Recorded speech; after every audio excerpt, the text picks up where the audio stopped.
We are on a journey this afternoon, you and we. We will begin and end at the present, in the year 1778. This is not a good year for America. Our army is in the field, without arms, without clothing, without food, without good men to lead them. The Congress has no revenue and can be of no assistance to the army. The independent states, as they are now called, are being very slow at setting up individual governments, and several of them are in the state of anarchy. It is not only the country that is in dire circumstances, but also our little family in Braintree. I have been appointed by the Congress to travel to France to negotiate a treaty of alliance. I shall leave very shortly. I cannot tell you when. That is a secret. But I shall be taking with me my young son, John, and at the same time leaving my family to the vicissitudes of war, which I am very concerned. I know not to what effect I shall be in France. I know not what effect my absence will have upon my family. I can only trust to the hand of Providence. But we are here to talk about happier times. And I shall go back to when I was a much younger and a much wiser man.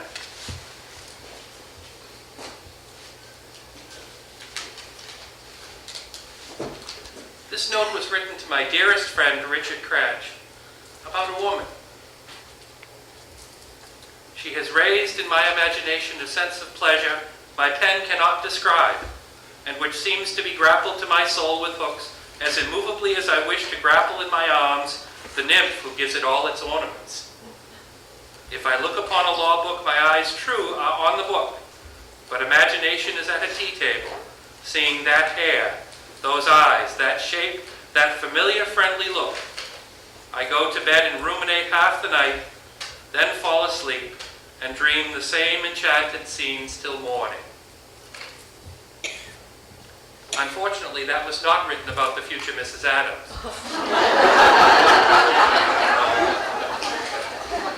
That was written about a young lady to whom I was intending to propose marriage, but was prevented by fate. My cousin. Yes. After my aborted proposal, Mr. Cratch determined that he would travel to Weymouth to court the eldest daughter of the Reverend William Smith. And on several occasions, he invited me to go along. And there, my attention was rested upon the second daughter of Mr. Smith, young Miss Abigail, as we called her, Nabby. And thus, in the words of Tacitus, all the rest is history.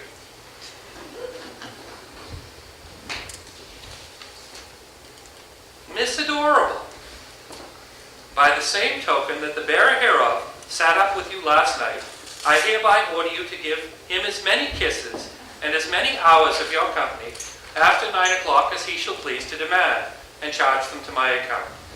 And I presume I have good right to draw upon you for the kisses, as I have given 2 or 3 millions at least, when only one has been received, and as of consequence the account between us is immensely in favor of yours, John Adams.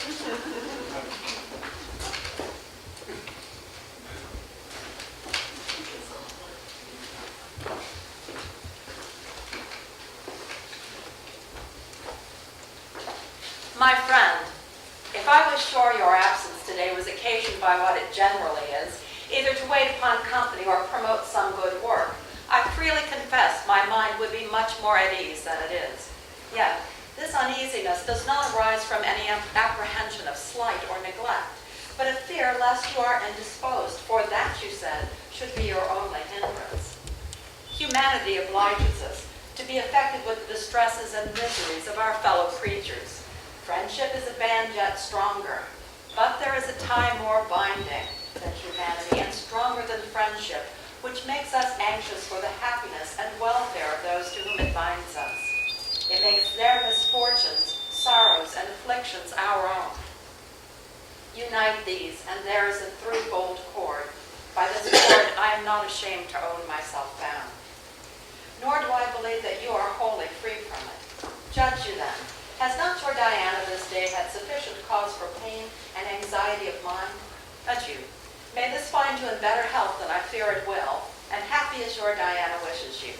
Accept this hasty scrawl, warm from the heart of your sincere Diana. Now you will note, she refers to herself as Diana. As was the fashion of young people in our time, we gave each other names from classical literature or mythology. I gave the future Mrs. Adams the name of Diana to honor her as the huntress and the goddess of the moon, as such a noble person as she is. She gave me the name of Lysander.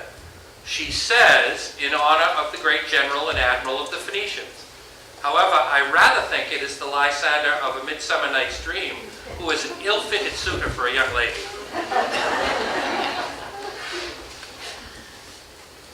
My dear Diana, the disappointment you mentioned was not intended, but quite accidental. A gentleman for whom I had much esteem was so good as to offer to keep the Sabbath with me at Braintree, a favor that would have been very agreeable if it had not detained me from the most agreeable of all company to me in this world. Yours, John Adams.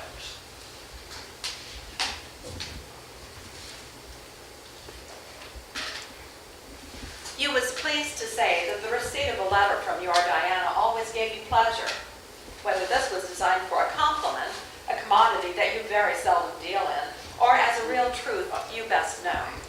Yet, if I was to judge of a certain person's heart, I should be apt to suspect it as a truth. But after all, notwithstanding we are told that the giver is more blessed than the receiver, I must confess that I am not of so generous a disposition in this case as to give without wishing for a return. A. Smith. Dear Diana, I have thoughts of sending you a nest of letters, like a nest of baskets, though I suspect the latter would be a more genteel and acceptable present to a lady. But in my present circumstances, I can much better afford the former than the latter. Letter writing is to me the most agreeable amusement I can find, and writing to you the most entertaining and agreeable of all letter writing, so that a nest of 100 would cost me nothing at all. What say you, my dear? Are you not much obliged to me for making you the cheapest of all possible presents? In the esteem, love, and admiration of your John Adams.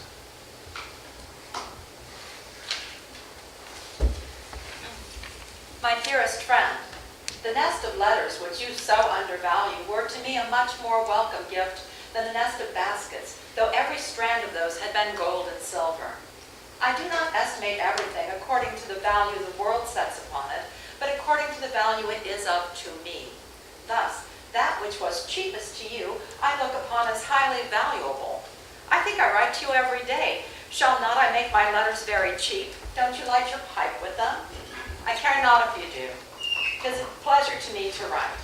Yet, I wonder that I write to you with so little restraint. For as a critic, I fear you more than any other person on earth, and 'tis the only character in which I ever did or ever will fear you. What say you?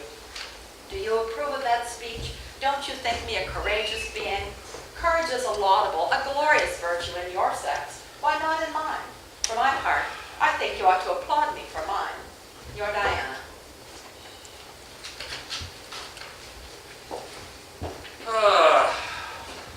Is it not a remarkable young woman who asks her young gentleman to describe all the deficiencies in her character? Now, one would think that a young man brought up in the practice of the law would be judicious enough not to supply such a list. The truth is otherwise. I promised you some time ago a catalog of your faults, imperfections, defects, or whatever you please to call them. I must caution you, instead of being vexed or fretted or thrown into a passion, to resolve upon a reformation. In the first place, then, let me give leave to say that you have been extremely negligent in attending so little to cards. Whenever you have taken a hand, you have held it but awkwardly and played it in a very uncourtly and indifferent air. Another thing which ought to be amended is the effect of a country life and education. I mean, modesty, sensibility, bashfulness, that enkindles blushes at every violation of decency and lays a most insupportable constraint on the freedom of behavior. In the third place, you could never be prevailed on to learn to sing. An ear for music would be a source of much pleasure, and a voice and skill would be of private solitary amusement when no other could be had. In the fourth place, you very often hang your head like a bulrush.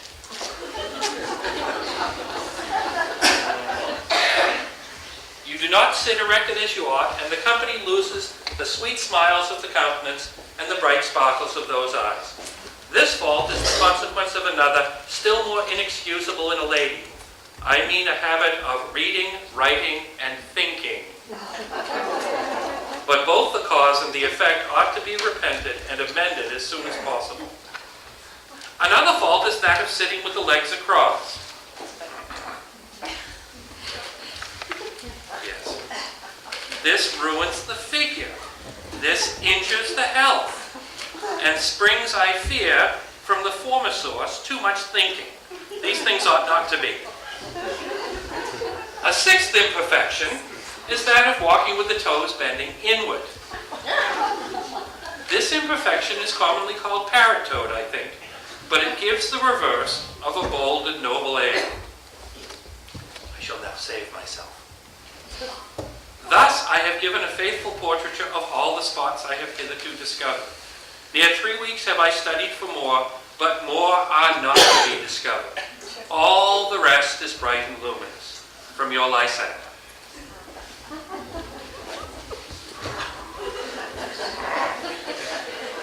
Here it comes. I thank you for your catalog. But must confess, I've read over most of my faults with as much pleasure as another person would have read their perfections.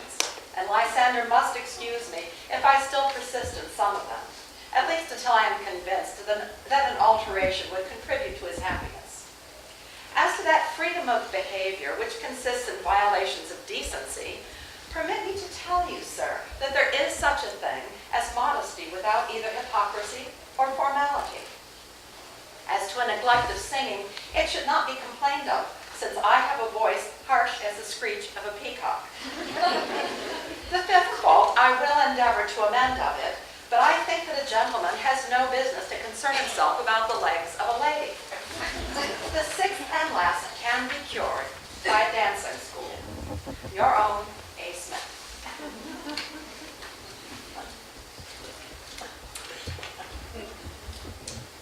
Dear Madam, accidents are often more friendly to us than our own prudence. I intended to have been at Weymouth yesterday, but a storm prevented. Cruel, yet perhaps blessed storm. Cruel for detaining me from so much friendly social company, and perhaps blessed to you or me or both for keeping me at my distance. For every experimental philosopher knows that the steel and the magnet, or the glass and the feather, will not fly together with more celerity than somebody and somebody when brought within striking distance. And itches, aches, agues, and repentance might be the consequence of a contact in the present circumstances. My duty were owing my love to Mr. Cranch and lady, tell them that I love them better than any mortals, who have no other title to my love than friendship gives, and that I hope he is in perfect health, and she in all the qualms that necessarily attend a pregnancy, and in all other respects very happy. Yours, all the rest is inexpressible, John Adams.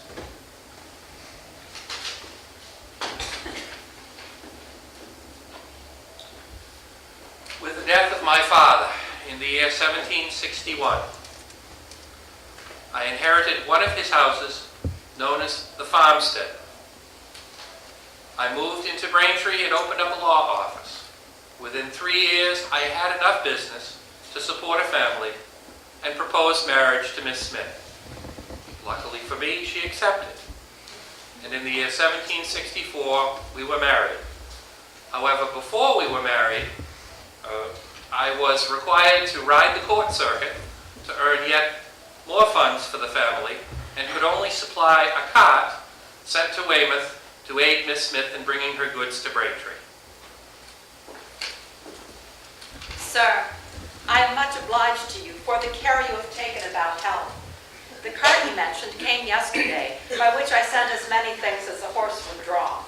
The rest of my things will be ready the Monday after you return from Taunton. And then, sir, if you please, you may take me, Diana.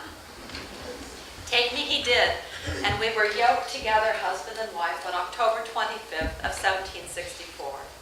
9 months later, Providence brought us our little Nabby, our daughter, the dear image of her still dearer papa. Nabby was followed by John Quincy, and then by Susanna, whom we had little over a year. Mr. Adams cannot speak of it yet. But the same year we lost Susanna, our Charlie was born. And Mr. Adams loves Charlie too much. He's quite a charmer. He's a fine gentleman. He's a fine gentleman. And after Charlie, our little Tommy.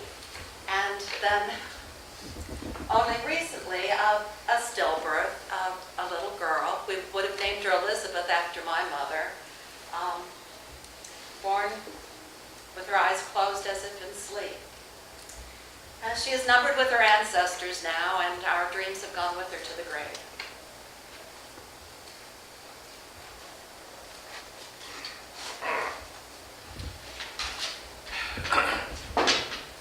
In the year 1774,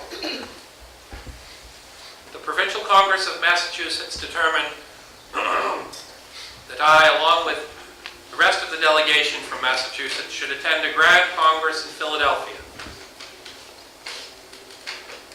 I at first thought it would be the greatest gathering of men ever seen in America, but rather soon learned that it was a room full of orators. It was often said that someone would propose to the convention that 3 and 2 is 5, and we would be entertained for the next 2 days with the greatest speeches of mathematics and classical literature, geometry and geography, and then after 2 days of debate would pass the resolution in the affirmative. The greatest difficulty in the Congress was convincing the delegates from the other colonies that their fate could be the same as that of Massachusetts, in short order, that their government could be dismantled, their charter dissolved, and troops lodged in their greatest cities.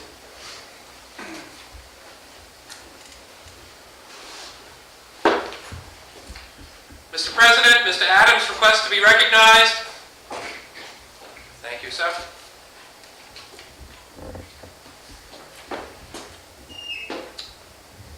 Gentlemen, we have lived to see the time when British liberty is ready to expire. When that constitution of government, which has so long been the glory and strength of the English nation, is threatened with cruel oppression, and the arm of power is stretched out against us to compel us to submit to the arbitrary acts of legislators who are not our representatives and who will not themselves bear the least part of the burden they are laying upon us. The most formal and solemn grants of kings to our ancestors are deemed by the oppressors as of little value. Men in whom we have no confidence, men who are ready to serve any master and execute the most unrighteous decrees for high wages, are set over us as counselors and judges at the pleasure of those who have the riches and power of the nation in their hands. Why then is this unhappy conflict openly begun by the ministers of the King of Great Britain? For what reason? Because we have made a noble stand for our natural and constitutional rights in opposition to wicked men who are betraying their royal master and aiming to enslave the whole nation, that they may enrich themselves with the public treasures of America. we have used repeated petitions in which the dispute has been fairly shown and the justice of the opposition clearly stated. Because we refuse submission to the despotic power of a ministerial parliament, our own sovereign, to whom we have always been ready to swear allegiance, has given us up to the rage of his ministers, to be plundered by mercenary troops who know no distinction betwixt an enemy and a friend, between right and wrong, but only like brutal pursuers to hunt and seize the prey pointed out by their masters. Our late happy government is now changed into the terror of military execution. Our firm opposition to the establishment of an arbitrary system is called rebellion, and we are to expect no mercy, but to yield property and life in submission. This we are resolved not to do. And therefore we must take up arms in the great cause of liberty.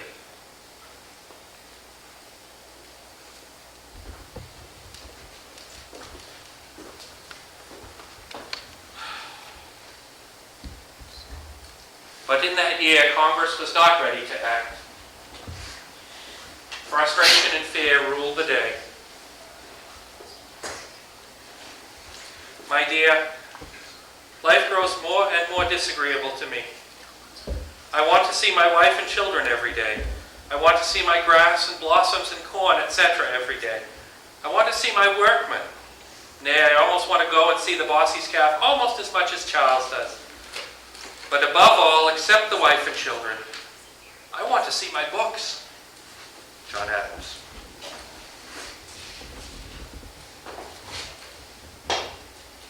The great distance between us makes the time appear very long to me. The great anxiety I feel for my country, for you and for our family renders the day tedious and the night unpleasant.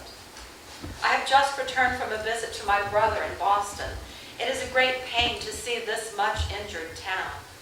Next Tuesday at Braintree, all above age 15 and under 60 are warned to attend with their arms and to train once a fortnight from that time. I long for the day of your return, yet look upon you much safer in Philadelphia. Yours most sincerely, Abigail Adams.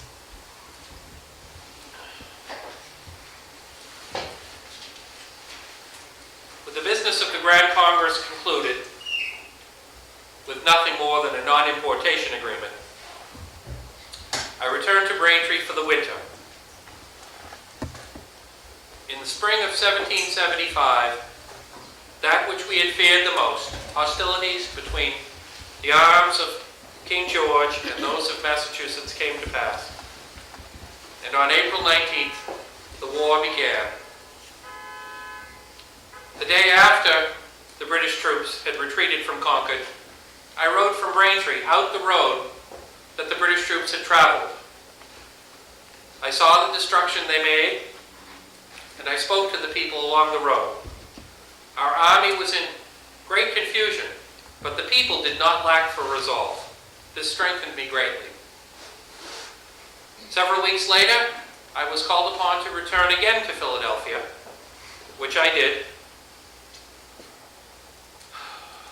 My dear, sitting down to write you calls up to my view the anxious, distressed state you must be in, amidst the confusions and dangers which surround you. I long to return and administer all the consolation in my power, but when I shall have accomplished all the business I have to do here, I know not. And if it should be necessary to stay here till Christmas or longer in order to effect our purposes, I am determined patiently to wait. In case of danger, fly to the woods with our children. Give my tenderest love to them and to all. Yours most affectionately, John Adams. My much-loved friend, I greatly fear that the arm of treachery and violence is lifted over us as a scourge and heavy punishment from heaven for our numerous offenses. We now expect our seacoasts ravaged. Perhaps the very next letter I write will inform you that I am driven away from our yet quiet cottage. I would not have you be distressed about me. Danger, they say, makes people valiant. Hitherto I have been distressed, but not dismayed. Good night. With thoughts of thee do I close my eyes. Angels guard and protect thee, and may a safe return ere long bless thy portion.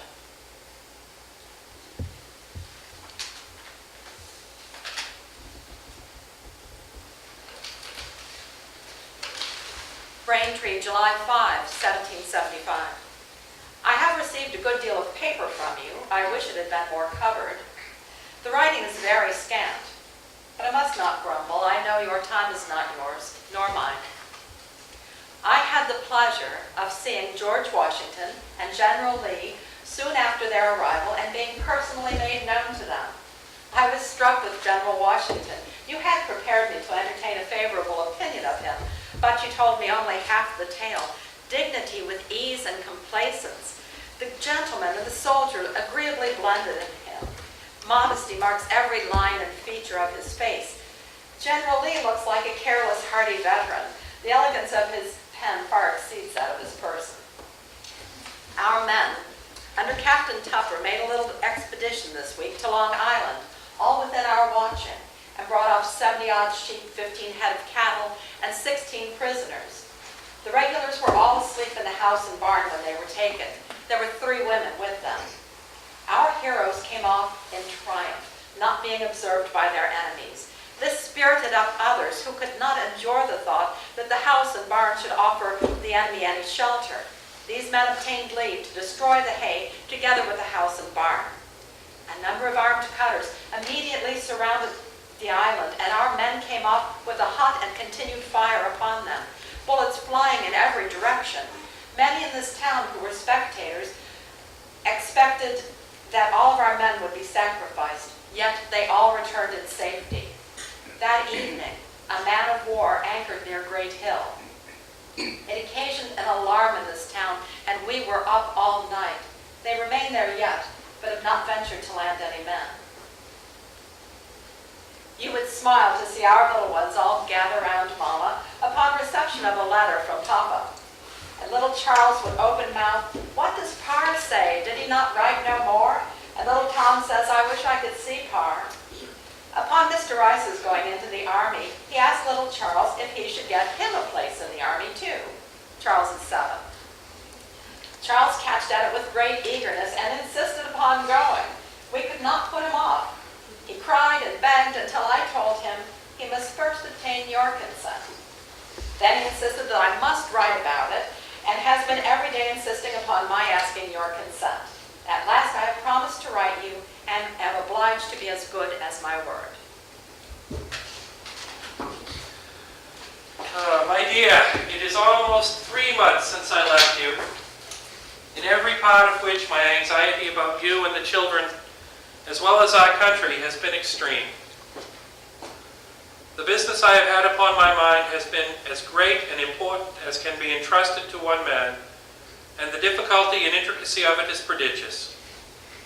When 50 or 60 men have a constitution to form for a great empire, at the same time that they have a country of 1,500 miles extent to fortify, millions to arm and train, a naval power to begin, an extensive commerce to regulate, numerous tribes of Indians to negotiate with, a standing army of 27,000 men to raid, pay, victual, and officer, I shall really pity those 50 or 60 men. I must see you ere long. Love to the children. P.S. I wish I had given you a complete history from the beginning to the end of this journey of the behavior of my compatriots. No mortal tale can equal it, and I shall tell you in the future, but you shall keep it secret. The fidgets, the whims, the caprice, the vanity, the superstition, the irritability of some of us is enough to... Yours, John F.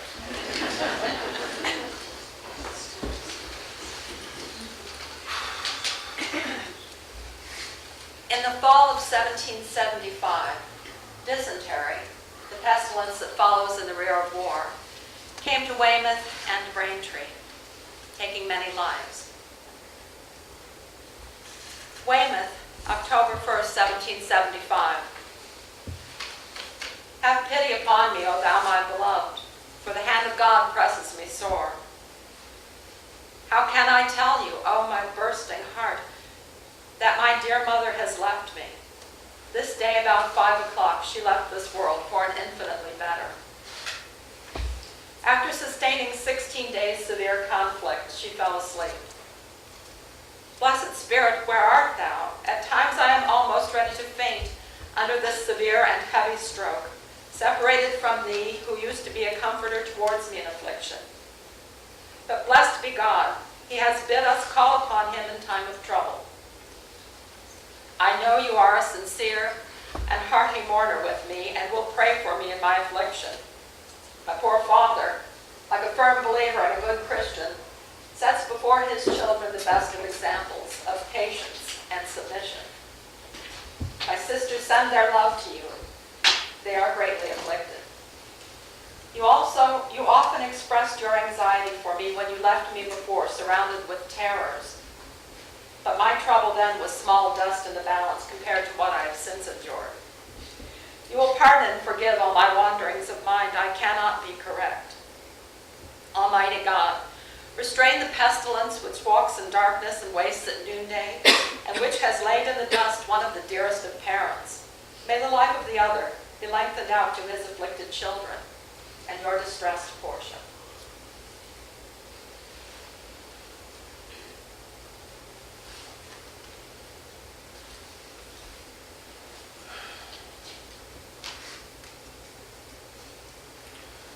I bewail more than I can express the loss of your excellent mother. I mourn the loss of so much purity and unaffected piety and virtue to the world. I know of no better character left in it. I grieve for you and your brother and sisters. I grieve for your father, whose age will need the succor of so excellent a companion. But I grieve for nobody more than my children. Her most amiable and discreet example, as well as her kind skill and care, I have ever relied upon in my mind for the education of our little swarm. Not that I have not a proper esteem for the capacity and disposition of the mothers, but I know that the efforts of the grandmother are of great importance when they second those of the parent. And I am sure that my children are the better for the forming hand of their grandmother. It gives me great peace to learn that our children are well. Let us be thankful for this and many other blessings yet granted us.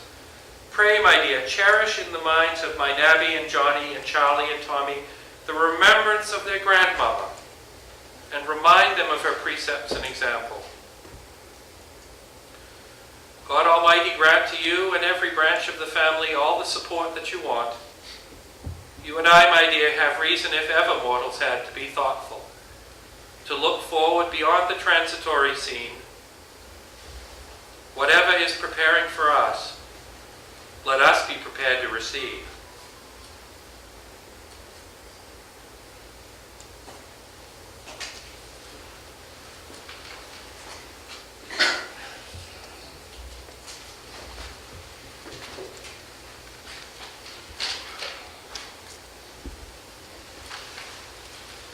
I long to hear you have declared an independency. And by the way, in the new code of laws that will be necessary for you to make, I desire you would remember the ladies and be more generous and favorable to them than your ancestors. Do not put such unlimited power in the hands of the husbands. Remember, all men would be tyrants if they could.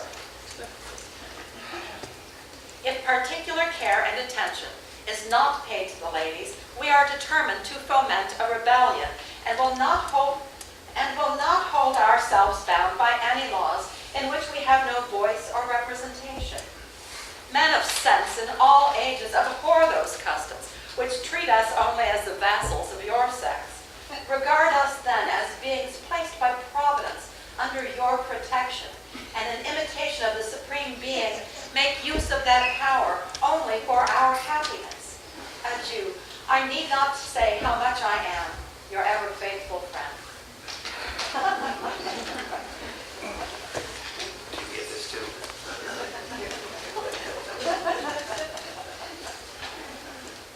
Nature has left this tincture in the blood that all men would be tyrants if they could. She quotes Defoe to me. As to declarations of independency, be patient. As to your extraordinary code of laws, I cannot but laugh. We have been told that our struggle has loosened the bands of government everywhere, that children and apprentices were disobedient, that schools and colleges were grown turbulent, that Indians slighted their guardians, and Negroes grew insolent to their masters. But your letter was the first intimation that another tribe, more numerous and powerful than all the rest, were grown discontented. This is rather too coarse a compliment, but you are so saucy, I won't blot it out. Our masculine systems are little more than theory. In practice, you know we are the subjects. We have only the names of masters. And rather than give this up, which would completely subject us to the despotism of the petticoat, I hope General Washington and all our brave heroes would fight.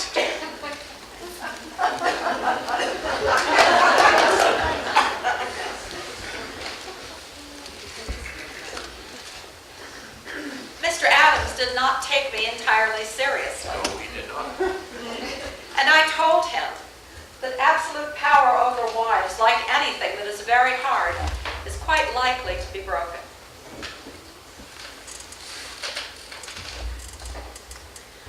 I need not tell you how gratified I am at the frequent tokens of remembrance with which you favor me, nor how they rouse every tender sensation of my soul, which sometimes finds vent in my eyes.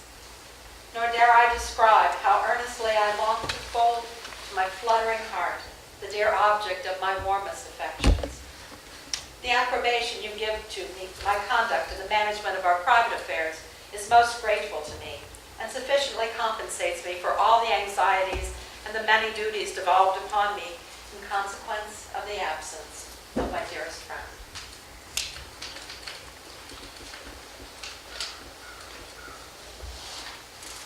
This letter is dated July 3, 1776. Yesterday, the greatest question was decided, whichever was debated in America, and perhaps greater, never was one, will be decided among men. A resolution was passed without one dissenting colony that these united colonies are, and of right, ought to be, free and independent states.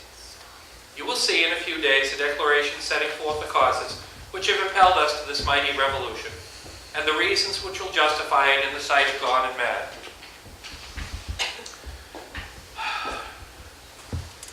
When I look back and recollect the series of events, the chain of causes and effects, I am surprised by the suddenness as well as the greatness of this revolution. Britain has been filled with folly, and America with wisdom. At least that is my judgment. Time must determine. It is the will of heaven that the two countries should be sundered forever. It may be the will of heaven that America shall suffer calamities, yet more dreadful. If this is to be the case, it will have this good effect.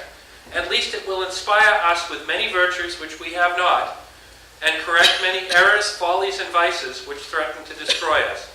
The furnace of affliction produces refinement in states as well as in individuals. And the new governments we are assuming in every part will require a purification from our vices and an augmentation of our virtues, or they will be no blessings. The people will have unbounded power, and the people are extremely addicted to corruption and venality. But I must submit all my hopes and fears to an overruling providence, in which, unfashionable as that faith may be, I firmly believe.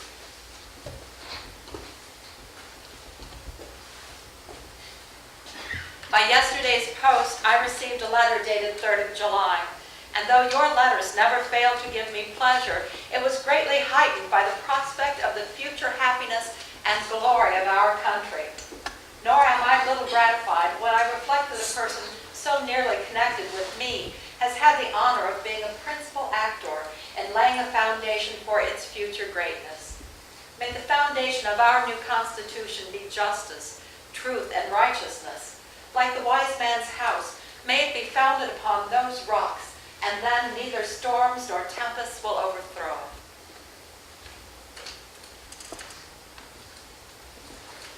With independency declared and my health failing, I determined to return home to Braintree to care for my family.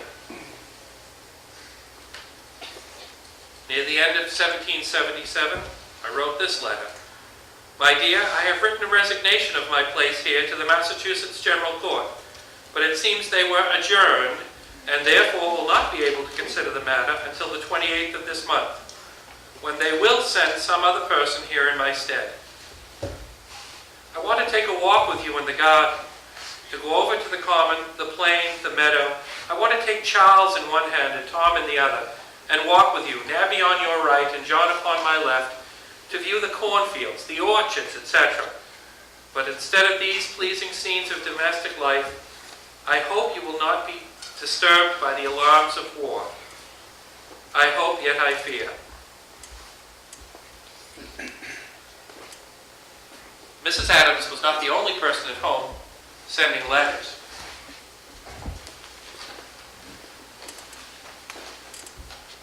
Sir, I have been trying, ever since you went away, to learn to write you a letter. I shall make poor work of it, but Sir, Mamma says you will accept my endeavors, and that my duty to you may be expressed in poor writing as well as good. I hope I grow a better boy, and that you will have no occasion to be ashamed of me when you return. Mr. Thaxter, that was his tutor, says I learn my books well. He is a very good master. I read my books to Mamma. We all long to see you. I am, sir, your dutiful son, John Quincy Adams.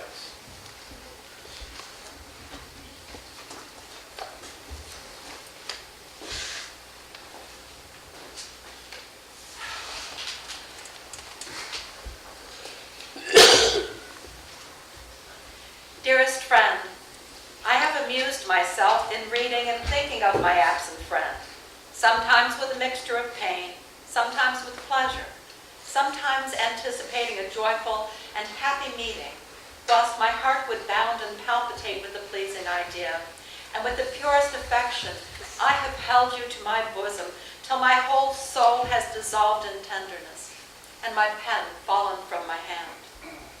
How often do I reflect with pleasure that I hold in possession a heart equally warm with my own, and fully susceptible of the tenderest impressions, and who, even now, whilst he is reading here, feels all that I describe. Adieu, my dearest friend, and soon return to your most affectionate Portia.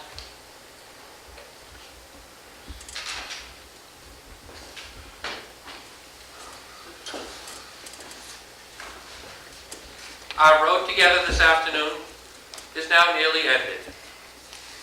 I return you to your time. We return to ours, with one last note written on the road between Philadelphia and Braintree. I suppose your ladyship has been in twitters for some time past, because you have not received a letter by every post, as you used to do. But I am coming to make my apology in person. On the 14th day of this month I shall get away perhaps, but I don't expect to reach home in less than a fortnight, as I shall be obliged to make stops by the way. May God Almighty's providence protect you, my dear, and all our little ones. My good genius, my guardian angel, whispers me that we shall see happier days, and that I shall live to enjoy the felicities of domestic life with her whom my heart esteems above all earthly blessings.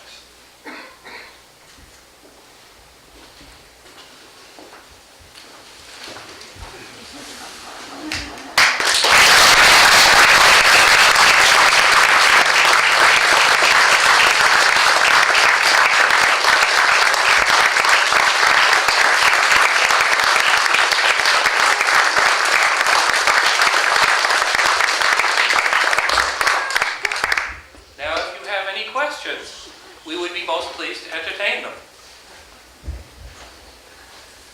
Sir. How old was John Adams when he died?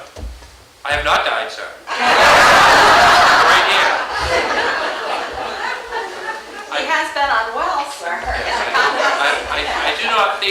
I am destined to grow old, sir.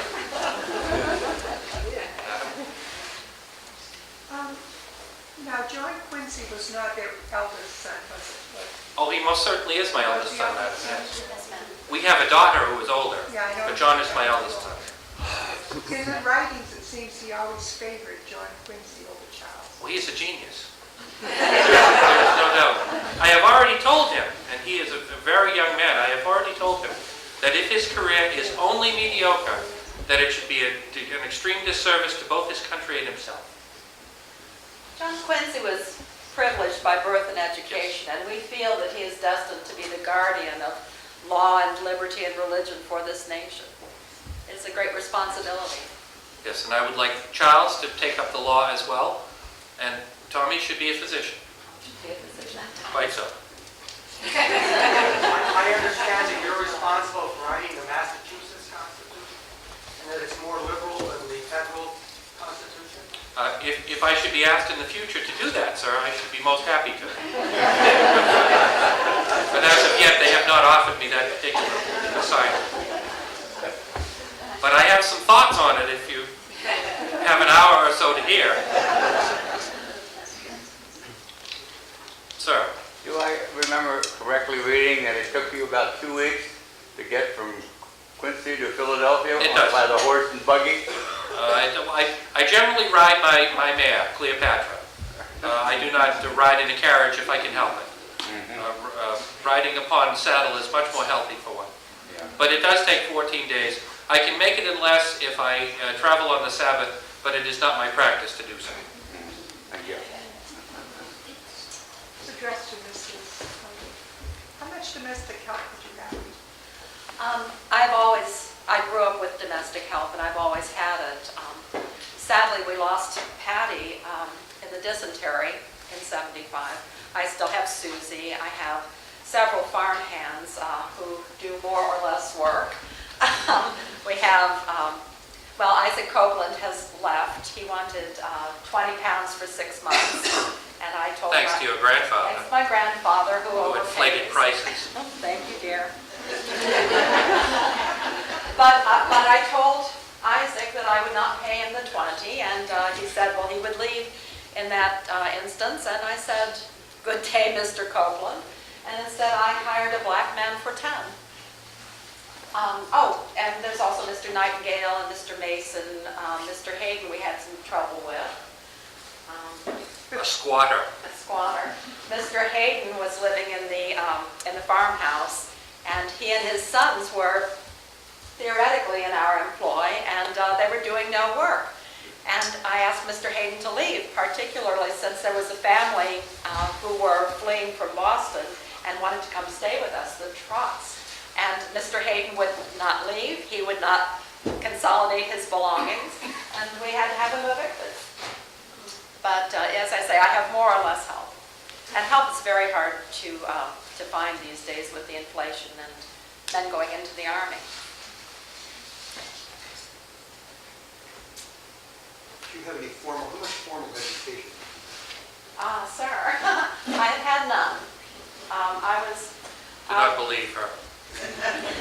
I was a rather sickly child and did not go to school. My mother did what she could to educate me, but I have no Latin, no Greek.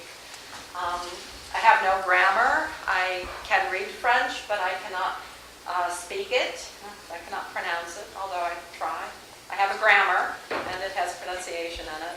But I did have my father's library, and I read voraciously. And Mr. Cranch, of whom you heard earlier, my dear sister's husband, he brought us books. He brought us Moliere and Shakespeare and taught us to love poetry. And now my correspondence and, of course, my association with Mr. Adams has educated me further.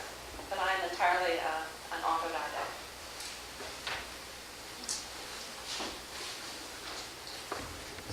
Yes, madam. How did you sustain yourself in the family when Mr. Adams was away for so long? Madam, it is my belief in the cause, and I do it with help from Providence and with Christian resignation. It is my role. And money is in scarce supply. I have had to chase down some of Mr. Adams's law clients who owe him money. And I do have the farm, and I do sell things, and I sell small things that Mr. Adams sends me from Philadelphia, knitting needles and pins and handkerchiefs and so on. And we have some property that is rented out right now to farmers. And we do sustain ourselves from the farm, the produce of the farm. So. We have a house on Queen Street for rent now in Boston, if anyone is interested. I think I have it rented there. Oh, Mr. Willis, he's a printer. $22 a year. $22 a year, sir. We were lucky the house was not destroyed Yes. during the that's occupation. true. The wallpaper was destroyed, but the house still stands. There being no other questions, we thank you very much. Thank you. And appreciate your